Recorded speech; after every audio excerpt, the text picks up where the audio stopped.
যারা আছেন, কিছু ক্রিমিনাল অফিসার আছে, গোয়েন্দা সংস্থাগুলোর কিছু অংশ আছে, তারা সারা দেশের মানুষকে বোঝানোর চেষ্টা করতেছে যে অন্যায়ভাবে এই অফিসারদেরকে বিচারের মুখোমুখি করা হচ্ছে।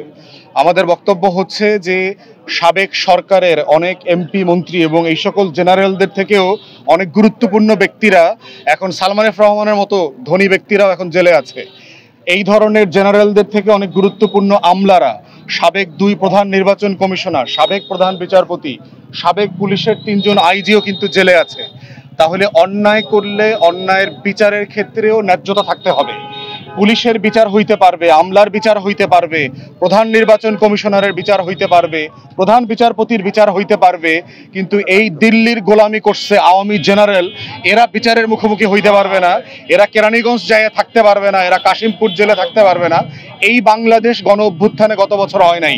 যদি প্রয়োজন হয় তারা চাইলে আওয়ামী এই গোলাম জেনারেলরা যেভাবে পালায়া দিল্লি চলে যাইতেছে, কলকাতা চলে যাইতে পারতেছে, তাদেরকে সেইভাবে বিচারের মুখোমুখি করতে হবে, অথবা তারা পালায়া তার বাপের দেশে চলে যেতে পারে।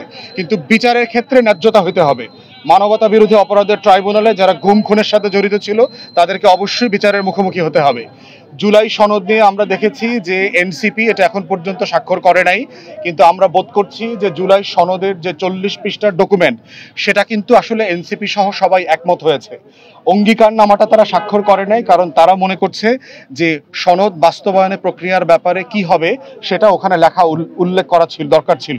এটা তাদের যুক্তি। আমরা বোধ করছি যে ইতিমধ্যে ঐকমত্য কমিশনে এটা নিয়ে আমরা একমত হয়েছি যে একটা গণভোট হবে, প্রয়োজনে সেটা নিয়ে আরো কোনো ডকুমেন্টেশন তৈরি হতে পারে।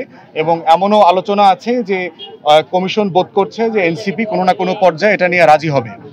পিআর এবং জামাতের আন্দোলন নিয়ে, জামাত সহ আপনারা জানেন যে 8টা ইসলামী দল মিলে একটা জোট করেছে।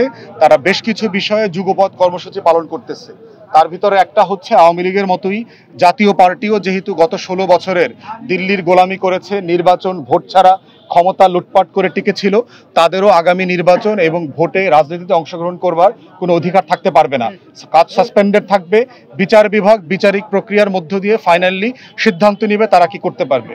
পিআরের ব্যাপারে আমরা মনে করি যে কোনো রাজনৈতিক দলের অধিকার আছে, তারা 2টা হাউস 2টা কক্ষ চায় কিনা এবং কোন কক্ষে কিভাবে ভোট হবে এটার ব্যাপারে তাদের দাবি তোলার ন্যায্য অধিকার আছে। আমরা বোধ করছি যেহেতু কমিশন এখনো চলমান, ঐকমত্য কমিশনে এখনো আপনার আলোচনা চলছে এবং এই মাস পর্যন্ত মেয়াদ বাড়ানো হয়েছে, এই আলোচনাগুলো এইটা সময়ের ভিতরে আলোচিত হয়ে একটা সমাধান হবে বলে আমরা বিশ্বাস করছি। রাজনৈতিক দলগুলোর ভিতরে এই বিষয়গুলো দ্বিমত আছে, ভিন্ন মত আছে, কিন্তু এই ভিন্ন মতটাই হচ্ছে গণতন্ত্রের সৌন্দর্য।